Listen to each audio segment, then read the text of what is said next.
The doctor said, she is retarded. I suggest you never have another child. And she turned around and said to me, Mommy, why are you crying? And I said, because life is hard enough without a handicap. And she turned to me and said, just don't you worry about me, because I'm just Kathy. Kathy. And I decided right then, you can either lay here and cry the rest of your life, or you can get up, roll up your sleeves, and go to work. I never thought she'd be able to put a coin in a machine and get what she wants, and she can. And that may not be a big deal to some people, but it's everything to her. She said one day that her hand was sore because she'd done so many plugs, and she has a friend named Blaine who is blind, and she really takes care of him. I believe at Tesh that there are so many loving hearts and kind hearts, and they have expertise that I don't have. So that's exciting to see her so engaged and so aware.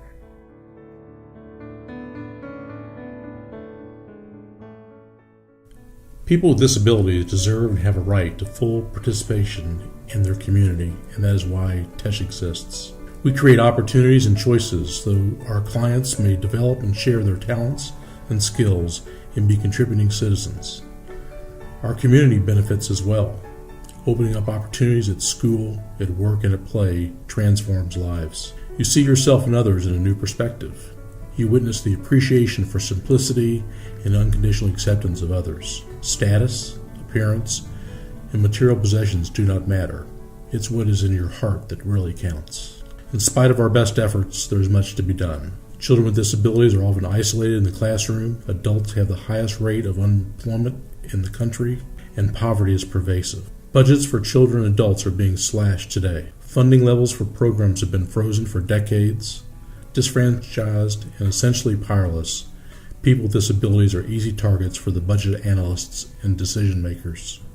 Community support is essential to our very existence. Without the generosity of our donors, Tesh could no longer offer pathways to independence.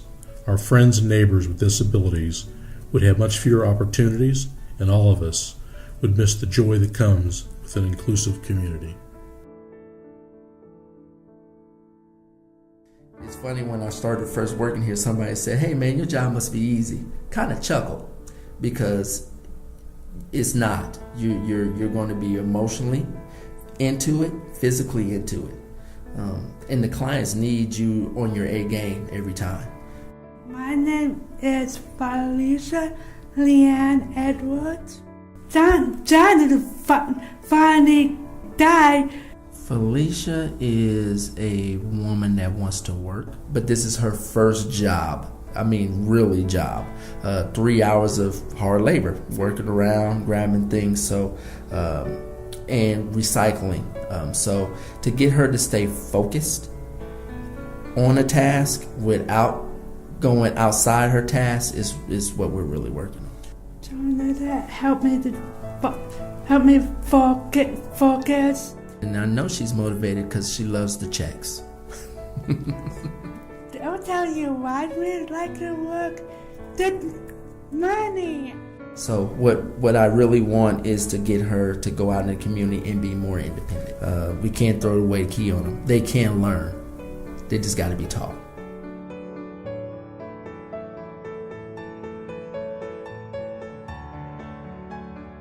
My name is Mike Magrekasi. Tesh, những great environment. Being on Tesh is learn. We have great staff here. With Ability Works, we like to help the client to get a job in the community. And our job is to open those doors to find the opportunities with the employers so that a person can go to work and fulfill their dream of being employed and contributing to society. I work as assistants, a prep or the logistics. My job is hard work. He's very dependable, very punctual. And those are the kind of guys that a lot of employers are missing out there right now.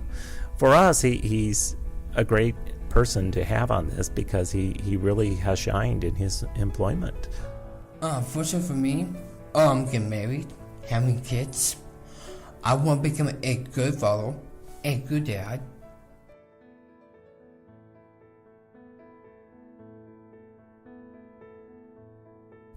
Spence is motivated to have a job. He picked Big R for a reason. He likes what they sell here and he likes the people. And so we set an appointment, and I walked up the stairs with him and I asked him if he was nervous, and he had his fingers crossed, and so I knew he was. And so we went in and he asked Brian, and Brian hired him. He asked if he could come and work for us. It was really a no-brainer for us.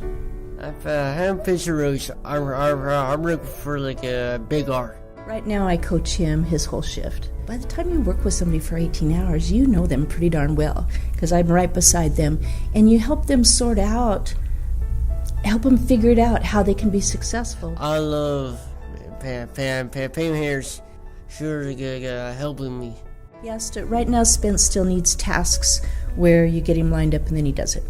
But as far as figuring out what to do next on his own, he just hasn't been here long enough to figure out what that is, and it changes so fast from day to day as far as what they need that he's just not ready to figure that out. What I'd like to see is it get to the point where he works 2 days a week and he only has coaching 1 hour a day. I'd like to see that be the next step.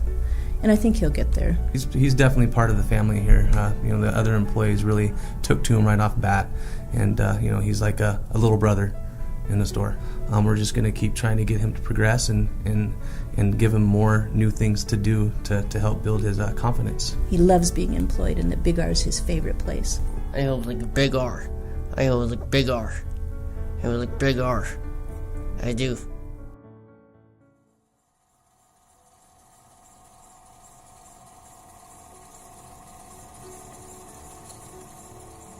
When we first met Cassie, she was, and still is, a very bubbly, energetic young girl.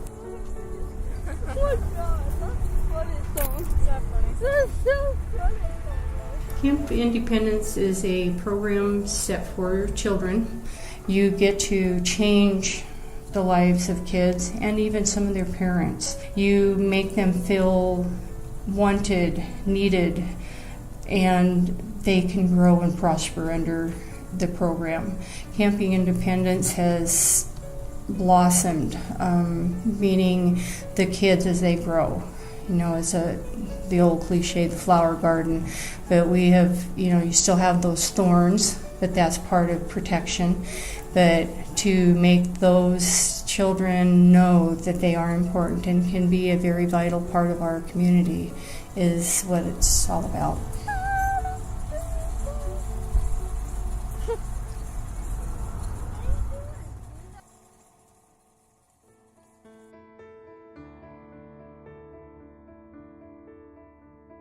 Jason was in a car accident in 2003, and it resulted in traumatic brain injury. His father was killed at the time. So he also struggled with the sound of his own voice and didn't want to talk after that accident. My message is good. It was probably a good year before he actually started to really participate in class. He's no longer that way. Now he sits in the middle of the class. He talks with others. Jason, in his work ethic anywhere, when he is given a project, he will go with it and he won't stop until that project is done. I work at Forget. I clean toilet, clean the walls. Oh, I hear at KFC that he's actually just a marvel. I work at KFC. He shows up on time every time, and he works hard. He finds stuff to do to keep busy. It's like, I look out here and he's wiping down the chair legs, and I was like, whoa, usually with that's part of the cleaning list that we put on. They could fasten. I'm working make gravy, potato. KFC, when the Colonel was live, he would call it kerneling, going out and just making that little extra effort. For Jason, I don't think that's an extra effort. That's just Jason.